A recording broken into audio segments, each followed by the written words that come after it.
Say that you have to fix the left side. Okay, so today you can pick which side you think would be easier to simplify. Okay, now usually it is still the left side on most of these just because the left side has a lot going on. Like on number 1, the left side is the one that has the fractions in it, right? But on number 2, you might say, well, the left side does have a fraction, but it doesn't look so bad. So maybe you would prefer to simplify the right. Same on the back. Does not matter to me. It's totally up to you, okay? So on number 1, I would say the left side is the messier side, so probably easier to change left to look like right. If I was going to simplify this, I would want to add those fractions, right? But I can't add fractions if I don't have a what? Common denominator. Okay, so what would we multiply that first fraction by to get a common denominator? Yeah, 1 plus secant of x, all right? And if I multiply the bottom by that, I have to do the top as well. Okay, what would we multiply that second fraction by? 1 minus secant.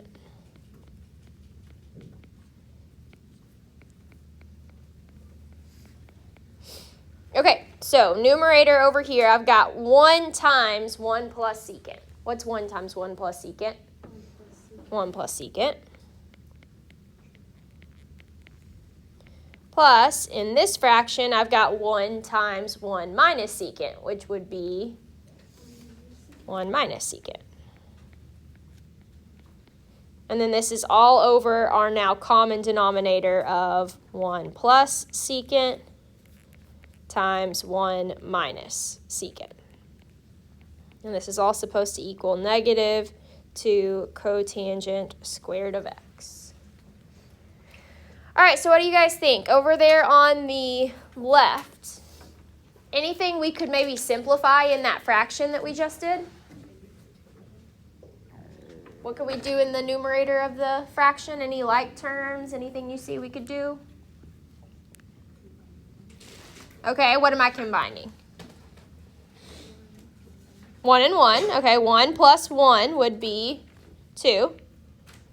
Do I have any other like terms? Okay, I have a positive secant and a negative secant. So 0. Yeah, those are gone.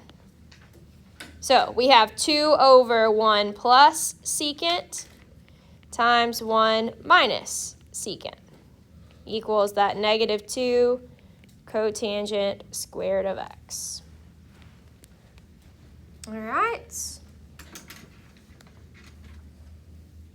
All right, so in the bottom of this fraction, I have 1 plus secant and 1 minus secant.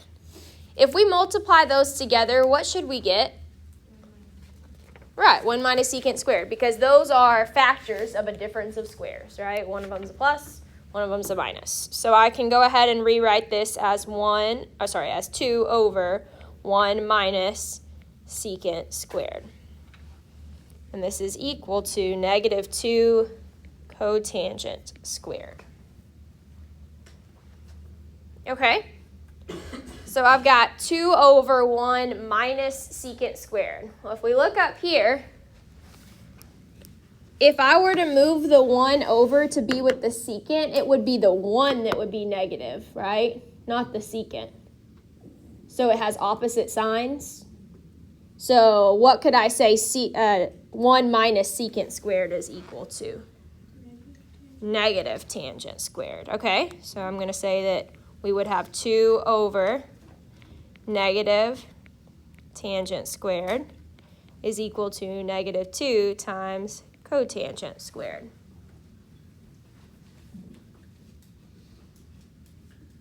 All right, so we're getting pretty close. I've got tangent in the bottom of a fraction, and I want it to be cotangent. Am I allowed to rewrite it that way? Yeah, right? Cotangent is equal to 1 over tangent. Now, just in our case, it's got a 2 instead of a 1, right? So when I rewrite it, I'm going to have a 2 in front of my cotangent. And also it was negative, right? So I need to pull my negative out in front. Would equal negative 2 cotangent squared. So we did, in fact, make those sides match. Okay, on number 2. What do we think? Which side do you guys want to fix? Totally up to y'all. Do you want to change the left to look like the right, or do you want to change the right to look like the left? Left to look like right. Okay. All right, so I've got cosine of x minus 1 over sine of x, right? Okay, so there are several ways we can go about it. There's not just one correct way. As it's currently written, I can't replace anything because we don't have a square, right? It says cosine minus 1, not cosine squared minus 1. And Pythagorean identities only work if there is an exponent of 2. So, what I might choose to do is instead of writing this as one single fraction, maybe I write it as 2 separate fractions, all right? I could say that this is equivalent to cosine of x over sine of x for this part, minus 1 over, it had the same denominator, so sine of x. All right, so these 2 fractions is equivalent to the 1 whole fraction, right?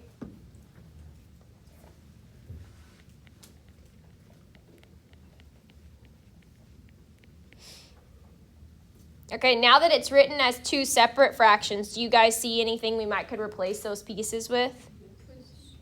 Okay, cosine over sine becomes cotangent, minus 1 over sine becomes perfect.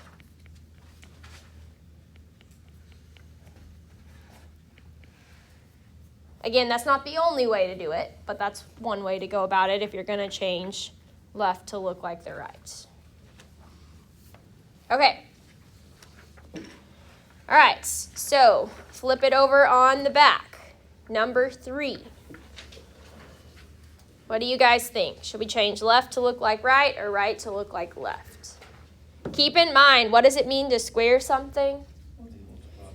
Right, so this side is actually secant plus tangent times secant plus tangent, right?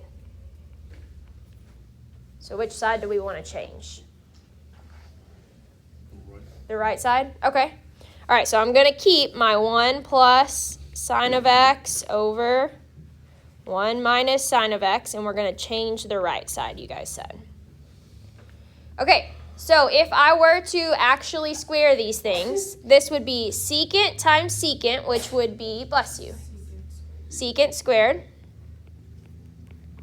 All right, and then secant times tangent would be secant tangent, so plus secant tangent.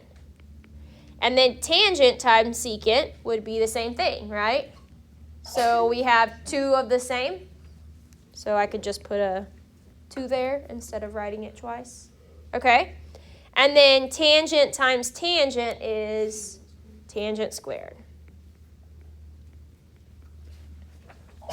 Bless you.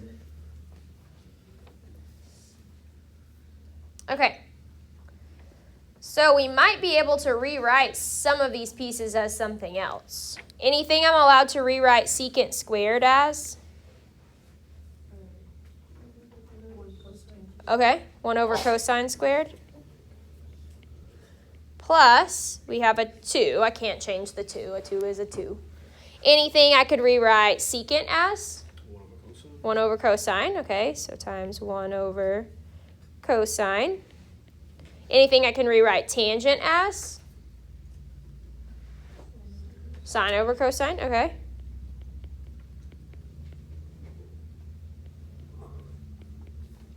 Plus, anything we could rewrite tangent squared as?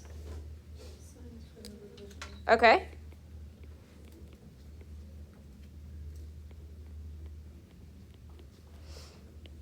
All right, and this is all supposed to match our 1 plus sign over 1 minus sign.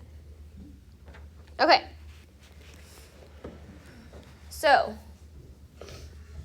if we were to go through and multiply in this little section right here, this in the numerator, remember this is the same as 2 over 1, right? In the numerator, I would have 2 times 1, which is 2, times sine. So just 2 sine, right? Okay, so 2 sine of x. Over, in the denominator, I would have cosine times cosine, which is cosine squared. Well, what are the denominators of the other two fractions?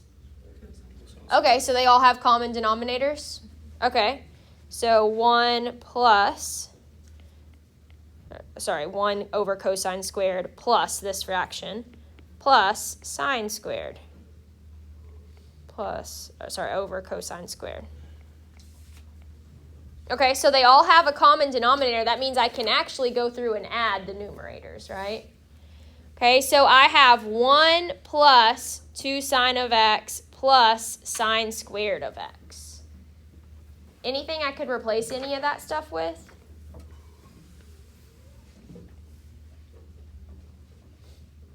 What do y'all think? No? Okay, then maybe we just write it as 1 plus 2 sine of x plus sine squared of x over our common denominator. All right, well, the top, this should look a little bit familiar to us. We just said that when we multiplied out secant plus tangent squared, we got secant squared plus 2 secant tangent plus tangent squared. And that's exactly kind of like what we have going on here, right? Just instead of a secant or a tangent here, it's a 1. So that should mean I should be able to factor that, right? Okay, so what multiplies to give me 1? 1 and 1. What multiplies to give me sine squared? Sine and sine. So sine of x and sine of x. All right, and I want these to add to give me 2 of them, right? So what would my signs be in there? Plus. Over that cosine squared. Okay, is there anything I'm allowed to rewrite cosine squared as? 1 minus sine squared.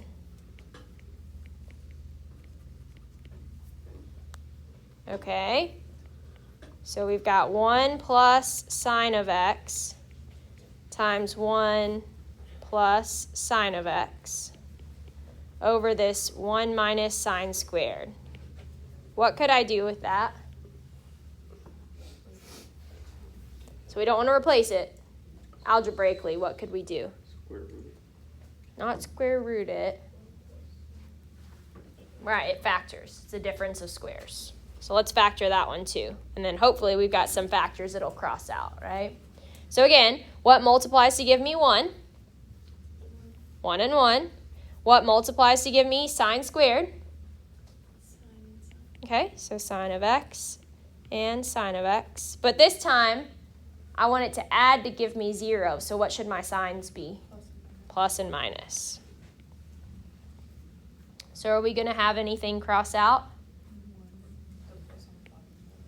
Perfect.